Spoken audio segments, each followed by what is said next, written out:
A development is emerging tonight that could quietly reshape the global balance of power. Unconfirmed, but increasingly discussed intelligence, it suggests North Korea may have transferred advanced long range missile capability to Iran. Not small systems, not experimental prototypes, but potentially a scale large enough to force governments into immediate reassessment. If even part of this is true, this is not heinous. This is a strategic shock that for years, Iran's missile program has been a central concern for the United States and its allies. But that concern had limits.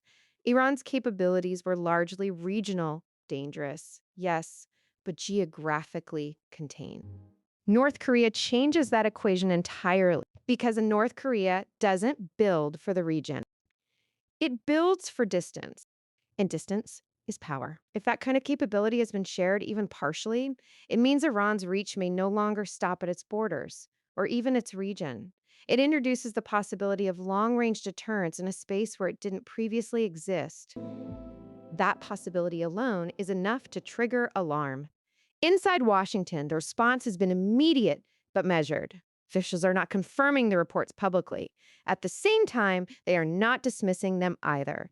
Instead, systems are being reviewed, readiness levels are being adjusted, and intelligence agencies are working behind the scenes to answer one critical question. What exactly has changed? Because in modern conflict, what matters is not just what is true, but what is believed to be true.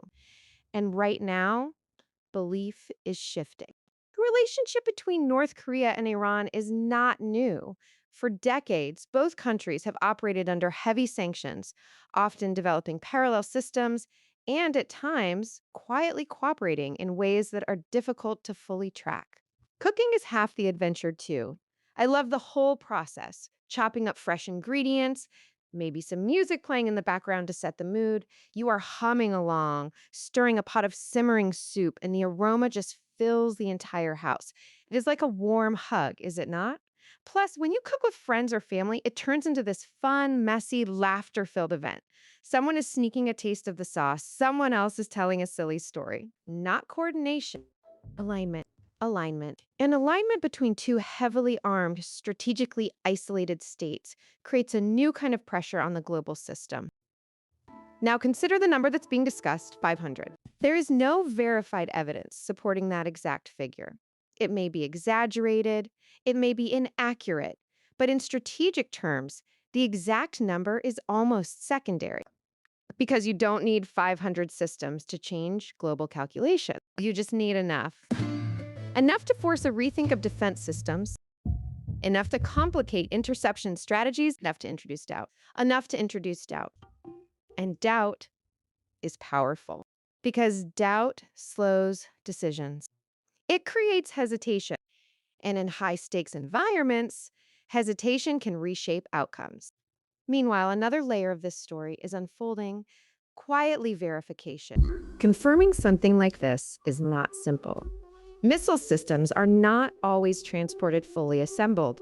Components can move separately through indirect routes across multiple jurisdictions. By the time something becomes visible, it may already be operational. That's the concern now being discussed behind closed doors. Now, not just whether a transfer happened, but whether it has already crossed the point where it can no longer be reversed. At the same time, global markets are reacting not to conferred facts, but to uncertainty. Oil prices begin to move. Shipping risk calculations shift. Investors start pricing in instability. Sometimes funds pressuring more. Because when the possibility of expanded missile reach enters the equation, the impact is not confined to military circles. It spreads across economies, across alliances, across decision-making at the highest levels. And then there's the military dimension. While public statements remain cautious, the posture behind the scenes tells a more complex story. Defensive systems are being reviewed, regional coordination is increasing, and contingency planning is being quietly updated. Not dramatically, not visibly, Because in scenarios like this, preparation is everything. If the reports are exaggerated, these measures will fade into the background. Or Grace, if that's stuff like What never wants to meeting mouth of course for it. I'm never. If they're accurate even partially, these early steps could become critical. So, where does this go next? There are several possible paths, and none of them are simple. The first is that the reports lose credibility. More data emerges, the scale is reduced, and the situation stabilizes. The immediate tension fades, though the underlying concerns remain.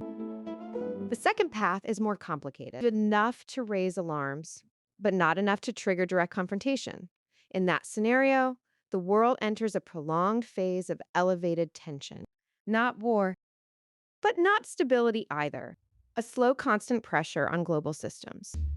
And then there is the third possibility, the one that policymakers rarely discuss publicly but always prepare for privately.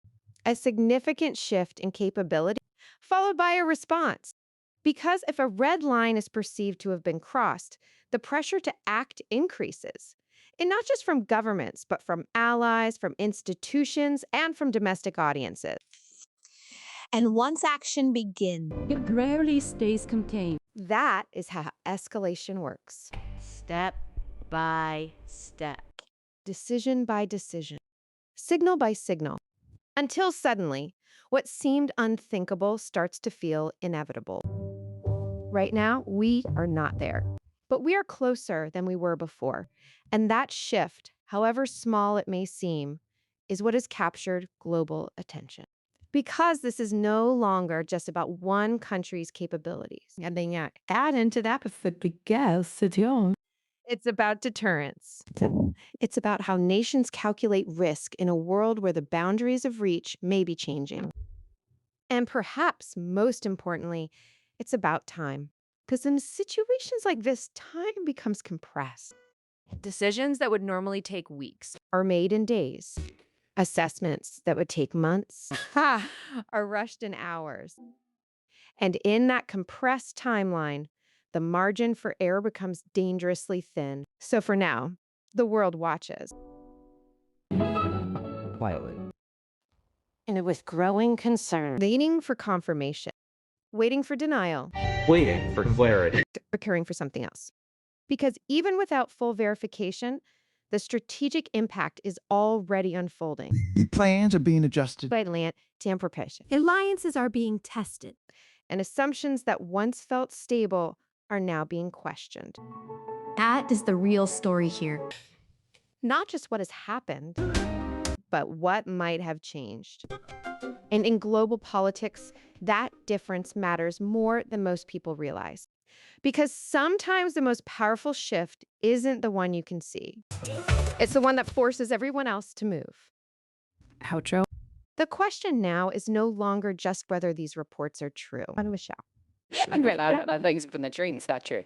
What happens if the world starts acting as if they are? Because in moments like this, perception becomes reality faster than facts can catch up. And once that happens, the rules don't just change, they disappear.